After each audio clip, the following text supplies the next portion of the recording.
the Houston Rockets have the 10th pick in the draft. So we have our draft guy on to talk about some potential options at 10 if this pick is not traded by the Rockets. So stay tuned for this episode. You're not going to want to miss it.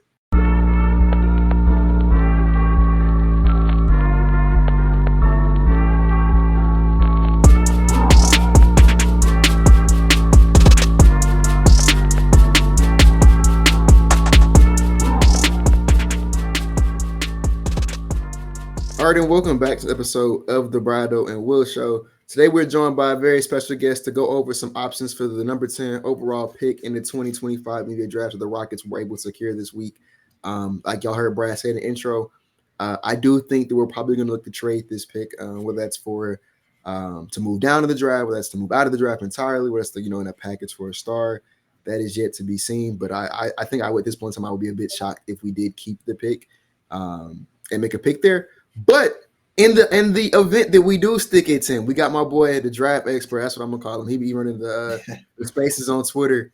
They be going over all the prospects, everything, deep diving in more than I'm capable of doing because I can't get into the draft that deep. But my boy D Lee for 3 got him on the show today. How you doing, man? What's good, y'all, man? I appreciate y'all calling me on, man. I'm looking forward to talking to y'all. I was gonna say we had you on. Yeah. No, I would say he got to plug himself. Oh, yeah. He got to. Go ahead, plug yourself. Oh, yeah. I was just saying, Daily for 3, all platforms, Twitter, TikTok, YouTube. Getting into the draft stuff, real. The Hawks got eliminated, and then I'm still focused on the playoffs, but it's just like I'm thinking about what the Hawks could do. You know what I mean? So it just leads me to getting into the draft a little bit earlier. But, I got a lot of stuff coming out. Yeah, I was going to say, we had you on one time before. And it was a good episode, too, when the Rockets traded for A.J. Griffin. Like, the numbers and everything were solid, but obviously that didn't work out. But you had some really good analysis. So we I forgot we had him, too. But it's good to have you back on the show to talk some draft prospects. As a guy who thought the Rockets would trade this pick, I haven't really been in tune with the draft at all. So I did a lot. I looked at a few people, but I need some insight from the draft guy himself. So just one guy off the top of your head, who could fit onto this Rockets team. A team that's really deep. They don't need a rookie, but maybe like a BPA or a guy who can work well under Ime Udoka's system. Yeah. So before I give y'all that, then I just want to ask, in your opinion, what this team is missing, right? Like, to give the listeners some context, that's kind of been my approach throughout this cycle. I think about, okay, what are the specific areas of need for each team? And then what type of prospects, play styles, or the way they project, how can they fit that, right? So for the Hawks, for example, we need play finishers because we had great shot quality, but our actual conversion was pretty low. We need connectivity because of Quinn Snyder's, motion heavy offense. And then we need physical size because they're rotating more, but they don't have guys on the back line that really help out. Like a guy like a Jabari Smith, or Tari Eason would change our lives. You know what I mean? So that's an idea of what I'm looking for.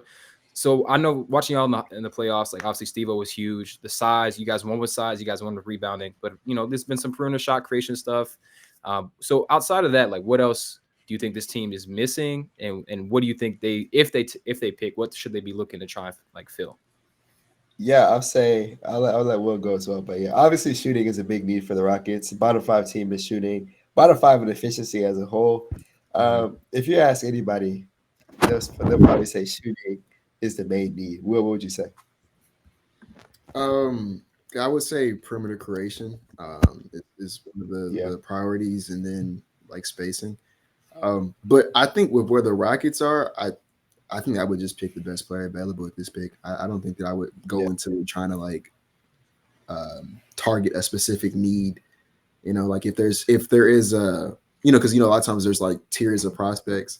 If there's a bunch of guys who were in the same tier and we just split the hairs on them, I think I would go over some shooting, and then I'd maybe look at even potentially getting a center to kind of back up Steven Adams. Let's say we lose him in free agency, or he's getting up there in age, right? So there might be a time where he has to miss some games. We'll have an option there. Nothing else, just for when Steven Adams, has to retire. Hopefully, we'll have an option post Steven Adams. So yeah, those are probably where I would start. Yeah, that's kind of where my mind went in both areas. I was thinking about center, because that's some of that range for some guys. But I think you definitely have to address the shooting. At this point in the draft, I feel like it's not likely that you'll get someone who's super dynamic, off the dribble. And I think for this particular Rockets team, you want to fulfill that perimeter creation, with a trade or a free agency signing. It's kind of my thought process. Like I think you need a more, more of a vet who could step in and do that. So my initial pick that I was thinking of for you guys is Rashir Fleming. I know that Brad was a fan. He put out something about it right when y'all got like, the number 10 pick. We're talking about someone he's 6'8". Actually, no, I think he measured taller than that. He measured at 6'8", in about like a quarter of an inch, was 230 pounds. He has a 7'5" wingspan, which is nuts. His physical comparison, like he has Jared Allen's frame, but he doesn't play like a 5. So if you think about, like, of course, Jared Allen has a lot of those like poster dunks, whatever. He's a great rebounder. Put that frame with just the wingspan and the weight and all that, and then you give him, a bit more verticality, a lot more fluidity with the hips to twitch off the dribble.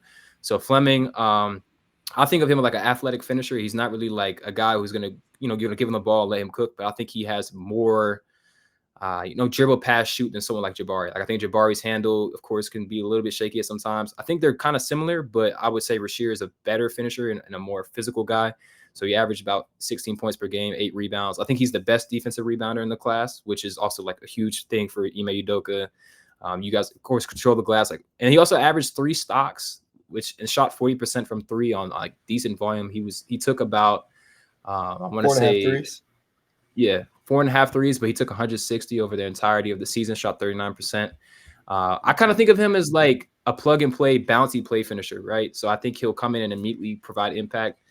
He's a huge weak side defender, which I think is huge. I mean, you see Jabari do it, and he doesn't have that same wingspan or that same exact same verticality. So I think, in the event that you end up packaging Jabari and whatever else for, KD or Devin Booker, you still get a semblance of that and a guy that can grow into that same role that you kind of had already in mind for Jabari. And I think it would make a lot of sense. I think he could grow into being that, like, the ideal two-way stretch for. So that would be the first guy I would try and consider. Just to get some other numbers, he had 45 dunks. He attempted 8.5 3-pointers per 100, 66 true shooting percentage, and he was in the 99th percentile in net rating differential. Wow. So like he swung his team's success a huge margin. Now he did play at St. Joseph's, like not the best comp, but just to give y'all an idea of like what type of player he could be for y'all. Yeah, I'll say this on Rashir Fleming really quickly. That's what drew me to him initially. He's a guy who plays just like our wings. I know Will said it, and I agree with him. At this point, the Rockets can just go BPA. But that's a really good build. He's a really good player for one. He's not going to be a star by any means, but just a really good role player guy who can get in there and just impact the game. I didn't know that net rating stat, so I'm happy you brought that up. That's actually really impressive. And like you said, it is St. Joe's, but still, that's how impactful he is. I like the 3 stocks that he brings to the table. I want to say it was 1.5 blocks, 1.4 steals. Mm-hmm. The shot, I did see he shot 32.4% the year before. And then he had an increase to 39% on 4.5 attempts. It reminds me of Tari Eason. At Cincinnati, he wasn't the best shooter. Then when he went to LSU, he had a good shooting year. And now he's kind of like a 35% guy. So that's something I'd probably expect from him when he gets to the league. But yeah, just what he brings to the table is really good. I would like to see a guy like that on the Rockets.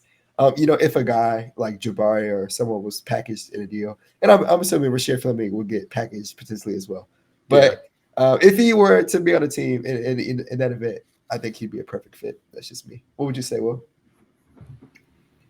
So one thing I don't do is I don't speak on things I'm not informed on, and I don't know the draft.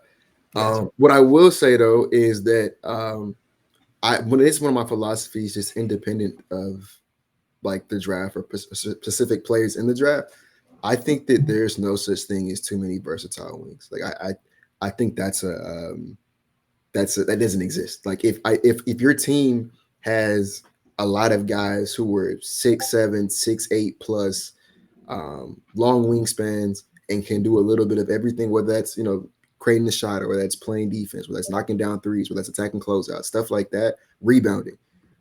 If you have a bunch of those guys, I don't think there's such thing as our room is too crowded, right? Like I think you can have such thing as too many bigs or too many guards. I think wings, like you can plug them in like 3, sometimes even 4 different positions. Right. And so I think that if you were to add in another one of those to the nucleus, like I don't think that would be a problem. I think that that's the definition of a good problem to have. If you have too many guys who are 6'8" plus who can do a little bit of everything, I think that's one of the problems or the reasons why the Rockets were never able to recapture that 2018 Rockets magic, was because after that year we went from having Trevor Ariza, PJ Tucker, Luke Mbah-a-Moute, and I guess like lesser extent Eric Gordon, year after that, it was just PJ Tucker and Eric Gordon. Right, we lost Luke, we lost Trev. We tried to replace him with James Ennis, but it wasn't the same. Daniel House kind of tried to be that guy for us, but it didn't really work out. Like Robert Covington was mainly played as like a 5 when he was here. So we just never were able to go back to like having elite wing play at all, at all times. And I think that if you are a team that has that, you're going to be in good position. So that's just my general philosophy on wings.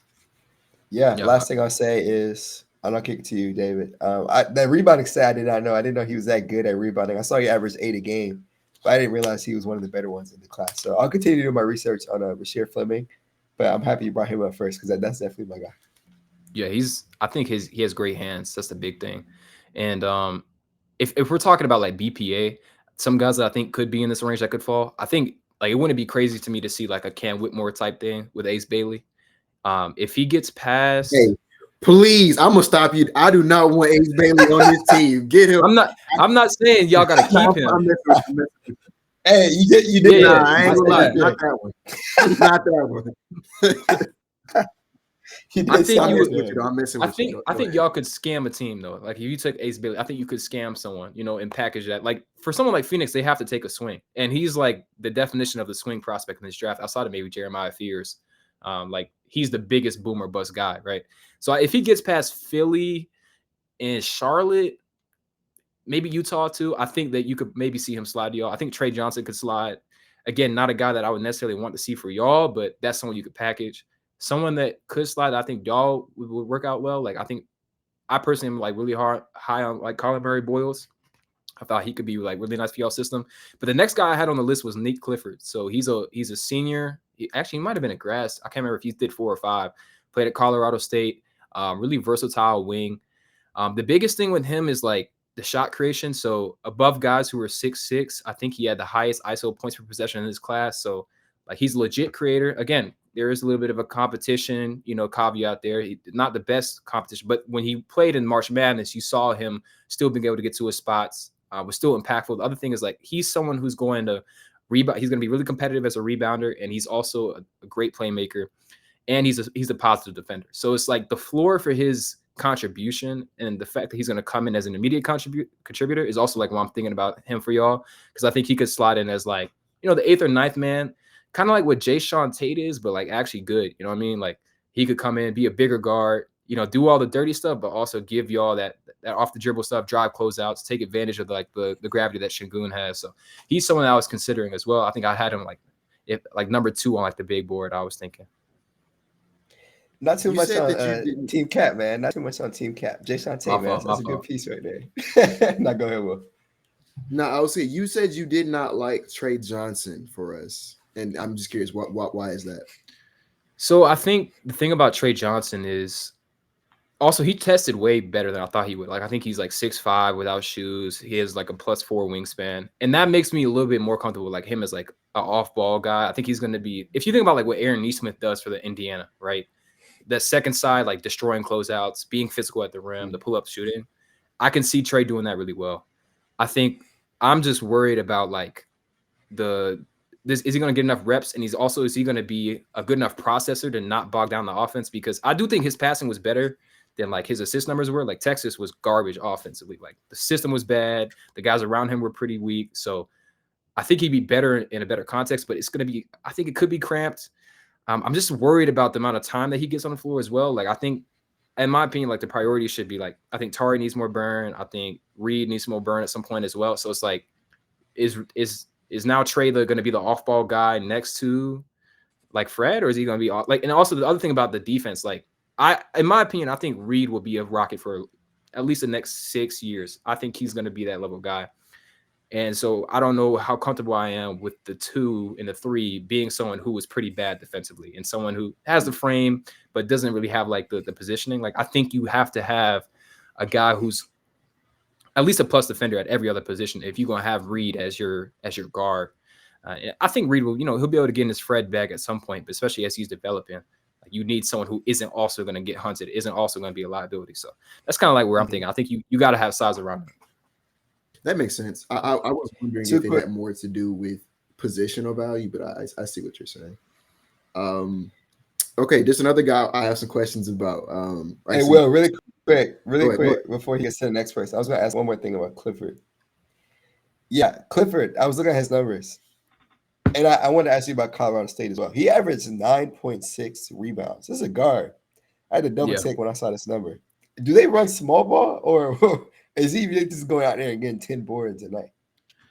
No, I want to say they usually had him at like the 3 or the 4, but like that's the thing with some of these different levels, man. Like if you're just a plus athlete, like it's free eats, you know, like he can out jump, you know, most people. I'm checking right now because I can't remember off the top of my head. But yeah, he's like he just adds a lot of value everywhere. Like with him on the court, their offense was like up 116 per 100, which is like 28th relative to other D1 teams. They were one of the best rim attack teams in the country with him on the floor. All the perimeter stuff was pretty good, and they typically ran him at the 4 though, and so that's more so the thing, right? Like if they run him at the 4 and he's 6'6", probably not where he's going to be in the NBA. It's also why he was able to get so many boards. Their center was like 6'8", and they also played him. They played Neek at center like 22% of the time. So wow, it's a little inflated, but he's super versatile though, and that's why I think it's gonna really make sense though. Yeah, I was gonna say this real quick as well. You did bring up Reece Sheppard. I was gonna ask your thoughts on him. I mean, he's a guy 3rd pick. You know, numbers weren't the best, but Will and I, you know, we're team Reece Sheppard. I want to ask a guy who's not a Rockets fan. You know, what's your thoughts on Reed really quickly? I don't know. I thought Reed was he disappointed me a little bit, but at the same time, it's like when he had it's hard as a shooter to not have consistent burn, right? Like I think that's something Kyle Korver talked a lot about, or like JJ Redick. Like you have to have a rhythm, and I think I can't remember if I brought this up when I came on last time, but like Kevin Huerter was so good as a starter when he knew, okay, these are the spots that he's gonna play. This is his set rotation. These are the actions that are gonna run for me. When he came off the bench, he was garbage, and I think that to some extent, it's not that Reed needs the ball in his hands; he just needs a consistent role. And also, rookie guards are bad. Like that's just what it is. Like you got to be different. And I don't think Reed is like that level of like transcendent talent to be above the challenges that come with being a guard.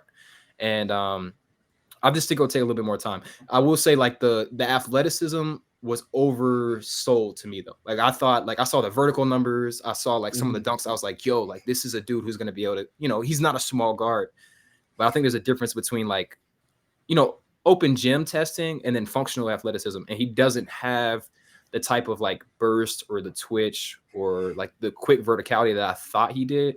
And so that has kind of lowered me a little bit because I kind of thought that he would be able to, you know, to supersede. He has great timing with his hands though, which is why I think like the swipe down is like he's got to watch a lot of Fred VanVleet. He's got to watch some Kyle Lowry, and I think he'll probably have to get a little bit bigger. And I don't know. I still think he's going to be good, but I think I'm a little bit less higher on him just because I overrated him as an athlete, and I also probably overrated him a little bit as a shooter. But I still think he's going to be good. I mean, like his parents were also elite shooters, and like nothing's wrong with the form. I just think a lot of it's about like a rhythm and understanding your role type thing. So yeah, I'm still in though. There you go. Yeah, I just want to ask that really quickly, but yeah, I agree with mostly everything that you said. I think he'll be fine, specifically as a shooter. Very handsy. You know, crazy analytics with the steals and the blocks. Yeah. But yeah, he'll be fine. Averaged 19 in his four games over 25 points a night. Shout out to Dr. Doctavius on Twitter. He had that stat today. But yeah, go ahead. Well, I know you wanted to ask a question. Yeah, I just want to know about the other Duke boys not named Cooper Flag, because I know a lot of Rockets fans are really interested in Khan and then Kaman. I hope I pronounced that name properly. But yeah, I want to know what were your thoughts on those two guys, and then you think they'll be in the range at 10, and if so, like, do you think that they will be good fits on this team? Damn, yeah, I forgot about Knipple. I think he makes a lot of sense. Physical guy. I don't think he's a plus defender, but like he's big enough and smart enough that we're like it. Like I could see. I'm not gonna lie though. Like I mean, you see Cleveland, for example, when they're playing Indiana, they had no point of attack guys. Like I mean, a man can do that, so I don't think it's as big of an issue. But I think you got to have someone who can handle the off the dribble guys and the twitchy guys. And it would concern me again with the idea that the long term backcourt is Reed and Khan. I don't know how I feel about that. You guys have a man, so it's kind of different. Like he does change the equation there, but I think I'd be cautious of that. But I think Khan he can shift. He could be the 2 to 3. He ran the offense a lot at Duke. Like I went to watch him play in person at Georgia Tech when they came and destroyed us. Khan is the guy who's throwing the lobs to Malawach. It's not Flag, it's not Proctor, it's not Sion James. It was Khan Knipple. Like he was their best playmaker, he was their best shooter, he was their best cutter. And I think those are all qualities that would translate pretty well to the NBA, especially for a Rockets team. Like I can imagine like, Şengün post up, they don't have anything there. Let's kick it out the Khan. We're gonna flow into a handoff or a pick and roll. Like he fits in pretty seamlessly with any team. But that's why I think he may not be available in that range because Philly could take him. Charlotte could take him. Toronto needs shooting. New Orleans could take him. Like it's like he's one of those guys that, depending on where teams view his ceiling, they might take him pretty high. But I think I would consider him too for y'all. And then Malawach, like selfishly, I want him for the Hawks. So I hope y'all wouldn't take him, but I could see that as well. Like, I think he fits all the length, versatility, athleticism stuff that I think that Stone and the front office is interested in. And he kind of gives you that same transfer to, from Steve-O. I'll also say he's a better rebounder and he has more impact on rebounding than like that. I don't know if y'all watched that game against I did, yeah. Houston. So I think, first off, I want to say the Houston Cougars basketball team is so funny because it's like they're literally the same as the Rockets. Like OD, hustle, they control the glass. Like they're a nightmare to play against, right? Any big was going to struggle against Houston. I mean, you saw Florida. They took Florida's bigs out the game. It didn't matter. Like they're that level athletes. They're also all 25. You know what I mean? Like that's grown man strength. So with that being said, I still felt like Malawach, who again finished with no rebounds, he sealed guys off and let his guards get rebounds. He had a couple offensive rebounds chances where he got fouled, stuff like that, right? He is very narrow. Like he has narrow hips. He doesn't have. If you think about someone like a Mitchell Robinson or a Mark Williams, Mitchell Robinson is a great offensive rebounder, but it took him time. Like they have that similar frame where he's a skinnier big, so he's not gonna be the immovable force that someone like Steve-O is. I think it makes sense for y'all, but I do think the glaring thing, I would say the thing about centers though is like I believe in his upside, but I do think NBA teams look at a center like Malawach and say, okay, what can he do that I can't get in free agency? Like Steven Adams is good. Luke Cornett and Steven Adams are going to change teams' lives. Hopefully, like he re-signs with y'all, but like Luke Cornett is going to go to a team and like be a massive impact guy just because he's 7 foot whatever and has good hands and can finish everything. So I think if they view Malawach as like if the Rockets look at Malawach and like, okay, he's just going to be a play finisher, they probably won't take him. But if they say, okay, we buy the long-term shooting, we buy the touch at the free throw line, he has great free throw shooting touch. Like I saw that in person too. I'm like, that's not a 7'2" dude. Like the ball just like floats off his fingers. I think you guys could take him. But if they view him as just, okay, this is someone who's going to, be a play finisher, I don't think they take him. But I think those two guys, I would say Khan probably gets more consideration if I had to guess. Yeah, Knipple.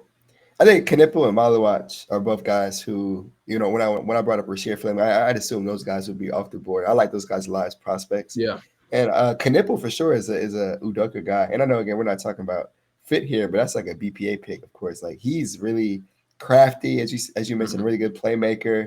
He can run pick and rolls. That's a guy's Ime when he first came in. He said he liked those kind of players. He's really good. And then, of course, Malawach, it would be interesting having a guy like that. You could potentially come in for Steve-O because he played like 50 to 60 games last year. He's not playing all the time.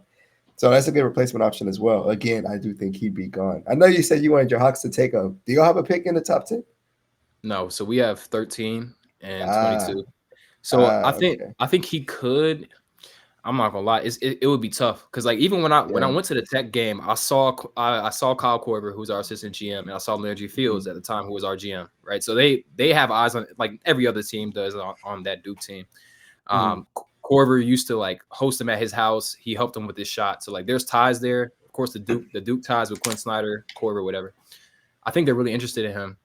I wouldn't want to trade. I would trade up, but like only to like 10, or 11. I think probably I can't remember who's right after y'all. Is it Portland? I don't remember. I forgot.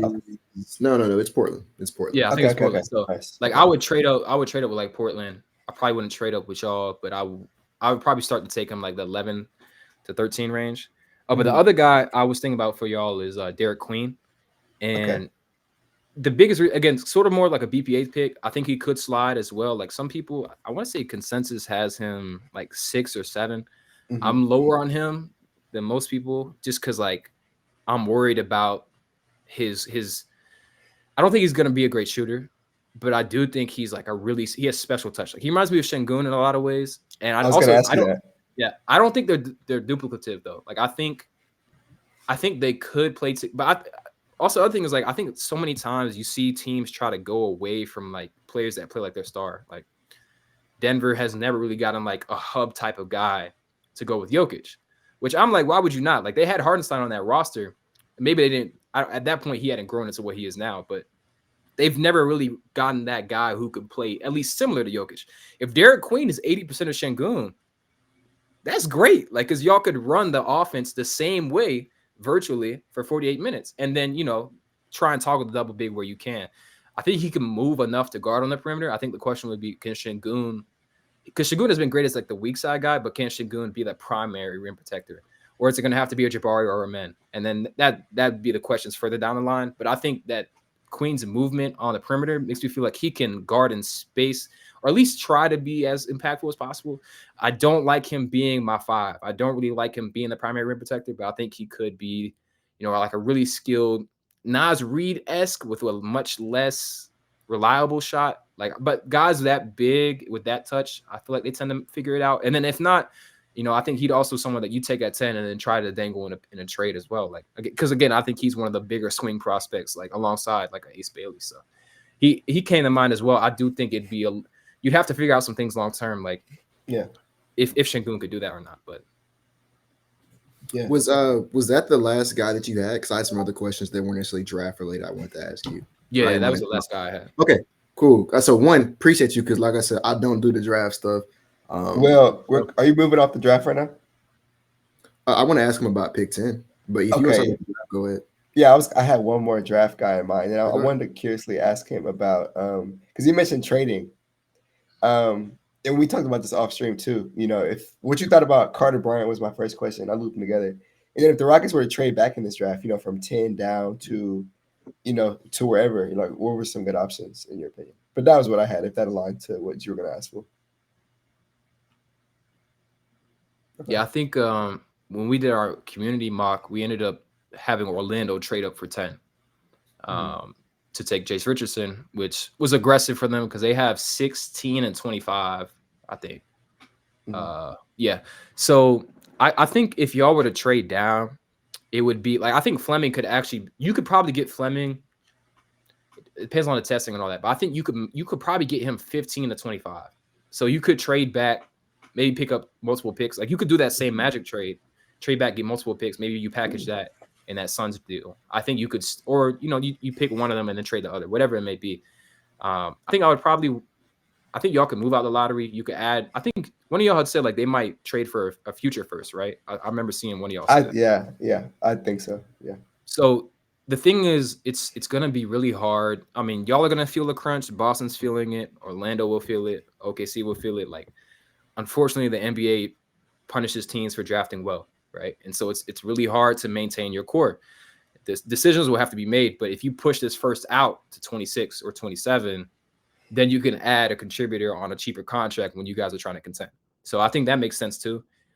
Some other guys in that range, like I think like 15 to 25. I mean, you could look at guys like Adu Thiero. Like he reminds me a lot of like he's like a man, but like maybe a man is such a crazy athlete, but I think they have like the exact same. He has the same frame as Asar, but he's just super chaotic and huge athlete. So like that's someone you could consider. If someone like Will Riley or Kaspers drops, like that's a good like upside swing. Danny Wolf, I remember Will took him in one of the community mocks. He's a guy that could possibly be in that range too. I feel like this has a lot of depth. So like there's also some centers in that range that you could look at. So I think I could see them doing that same thing you're talking about, like trading for a future first, or maybe moving back, getting additional capital and seeing if they could flip it for something else. But there's definitely guys they could take a swing on. Okay, nice. Okay, yeah, that's a good option. Yeah, it's a good move if they want to move down. Get 2 guys and then maybe move that to Phoenix or whoever in a trade. But just my thought. Go ahead, Will. I was just gonna ask because I think that that covers all the draft ranges for us. Like I said, I don't do the research until after I know what my team is picking, and I probably won't get into it too much this year just because I don't think we're gonna stay here at 10, which is where my question was, and this I guess we can kind of land the pod here if y'all want. What do you? I think both me and Brad are pretty like conditionally in on both a Kevin Durant or Giannis Antetokounmpo trade, depending upon what the prices are, of course. But let's say that like pick 10 is probably if we trade one of those two guys, pick 10 is probably all but surely gone. Right. What do you think about Kevin Durant or Giannis on this team? And like I said, they're fit. Do you like it? Do you think that's a move we should be looking to make, or you think we should like stay the course, pick here, maybe trade back? So how we should approach that pick 10? Yeah, I think like what we just saw with Boston, and the fact that, I mean, for a long time I felt like Boston was going to be the next dynasty, right? Like immediately after they won the championship, it's like, oh, they have their core locked up. This Tatum injury, bro, it's like he could be gone for 2 seasons, and that has for a large part like shut the door, I think, at least for the next 2 years, because they're going to have to get off guys to, they're not going to be a contender next year. And so they're going to have to get off Drew, they're going to have to get off KP. And I say that because I feel like you have to act when you have a window. And to me, like this Rockets team is in one of the better positions of outside of maybe OKC to say like, look, we're a good team. We could be a great team, right? And I think ideally KD would maybe be 2 years younger. He was still the Suns' best player, the most impactful player. They're probably their best defender as well. And I can visualize him, sliding in really nicely with the Rockets as that guy, instead of it being Swan Jabari, and it's only a spot up 3.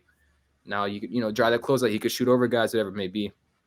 I think I would probably, at least in my opinion, I think the KD trade is probably what I would consider the most. I just think the Giannis trade might gut the roster, and I don't think you can contend in this year's NBA, in this type of NBA, with just the best guy in the playoff series. Like you have to have more depth, and I think it would take 4 or 5 players, and I would say 5, 6 first. I don't even know anymore, bro. Like, I mean, the market everywhere. 5 first for Mikal has thrown me mad off. So like, I don't really know.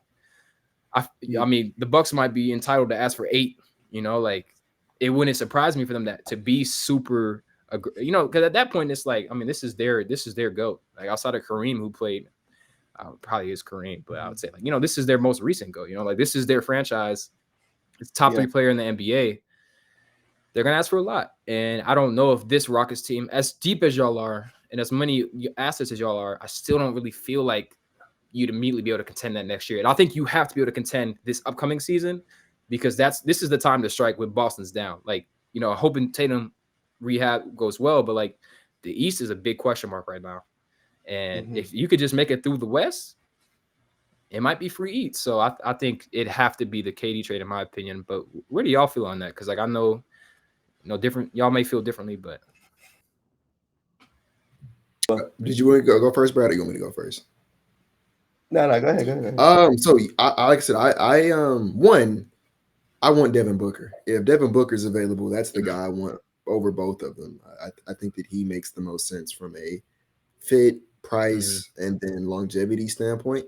Yeah. But it's looking like he's probably going to stay in Phoenix. They're probably going to offer him that ridiculous contract extension. And I mean, I don't care who you are, you don't turn that money down. So assuming Devin Booker isn't in the equation, I flip-flop every day between who I like more out of Giannis and KD, because like with KD, there is one, it's not going to cost you nowhere near as much. So you get to keep the majority of your core intact. And you keep a lot of your picks intact too, right? Like you don't have to gut, not only you not have to gut your roster, you don't have to gut your asset vault to continue to build after KD, right? You could continue to make a trade for KD, and then when that's done, go out there and acquire another star, right? Yeah. But the problems with that is that, he's not, you said, you want to be 2 years younger. He's closer to 40 than he is to 35 at this point in time. Yeah. And Father Time was undefeated. He's going to slow down eventually, and his body is kind of already slowing down with like some of the injuries he's been getting. He had to end his season this year with an ankle injury. And so like that is the risk you weigh, is that you go out there and you trade for KD. There's a solid chance he's just too old to impact the game the way that we know he can. or that his game, let me say, it's healthy, right? His game just might, start declining as he gets up there in age, right? So you're not really getting a guy who can help you contend, or you help you contend now, but he may help you contend in 2 or 3 years when like Amin and Shingun are in their primes. So that's kind of the concern there. And then the concern where the Giannis thing is like, Giannis is just flat out the better player, pretty clearly, and he's probably has a bit longer, right? Like consider he's a bit younger. Giannis's injuries do kind of concern me a little bit, but he's still a lot younger than KD, and so you would think that you would have a good 4, maybe 5 more years of Giannis playing at like best in the league, level before he starts kind of slowing down and declining. And adding a guy who can be the best player in the world is probably the hardest part about building a sustainable winner, right? We was having a conversation the other day with some of my friends. I was like, Dallas's picks situation is pretty bad, right? They don't really have the draft picks to build around after this, but they have the hardest part done, which is they have a guy who, on paper can be a 1 on a team that wins it all. And like that's the hardest part of building a team. And so Giannis is that kind of guy. But like I said, the downside there is you are probably going to end up losing a huge chunk. Your draft capital is for sure cooked. Like that's gone. And then the question then becomes, who from the young core can you keep? Because you're probably going to part ways with at least a third of them, if not more.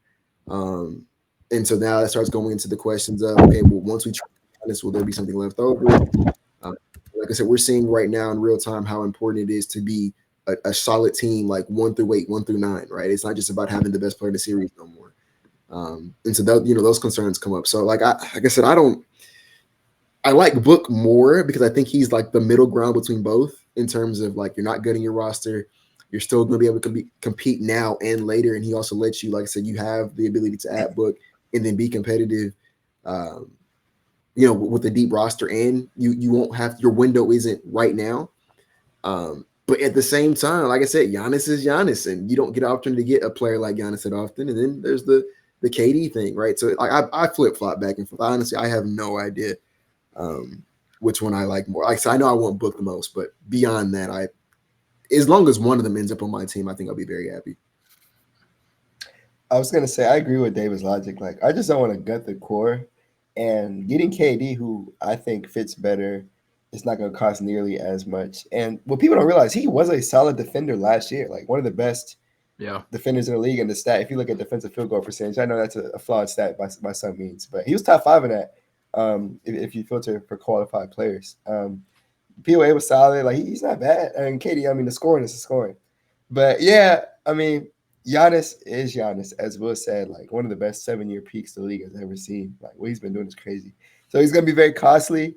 But to your point about the picks, like yeah, like the Macau thing is crazy. Like he got traded for 5 firsts, which is absurd. So yeah, they're gonna, the asking price is gonna be like out of this world. But yeah, I won't get into specifics on who they trade, but it's all price dependent. When you make a deal like this. So if the price is right, then you gotta, it's gonna be expensive. But if you don't gotta get rid of the right young core guys, then yeah, for sure. And again, it's Giannis, so you probably don't get that pick. But yeah, it was good to hear your insight on that though, because I actually do agree with you on what you said. For sure. Do y'all think that, like, I know it's hard to answer this without knowing who's going out in the trade, but do y'all think they would be ready? Like, do y'all think the rest of the roster would be ready? It's like, okay, we have KD, we have to like try and capitalize on this window. Like, who do you think is ready? Because I feel like when I was like Şengün's stamped. Like I feel like, yes, of course some of the inefficiency stuff, but context dependent. Paint was packed, but I felt like Şengün and the men were the guys who stood out to me. But I was curious, like, who do y'all feel like is ready to go to battle? Because I mean, J-Dub, had a phenomenal regular season. He's kind of wilting a little bit, and that's what happens sometimes with young players. I'm just curious on like who y'all think. Whether you think this core is ready, because I think you'd have to try and capitalize as soon as possible if you get KD. I think absolutely. Maybe that's the homer in me, but I look at what we were able to do with as many problems and question marks on this team, and you add in a guy like Kevin Durant that answers like half the questions and problems with this team, mainly how do we score on the perimeter and who do we give the ball to in crunch time. Those are 2 things that KD is all-time good at. So you throw that onto the roster that it was already just like we have the best foundation possible when it comes to defense and rebounding and playing with effort, second chance opportunities, stuff like that. So you give us somebody who can do the thing that we couldn't do. We competed with every contender this year. I know it's the regular season, but like we didn't get blown out this year, right? When we played, we beat OKC.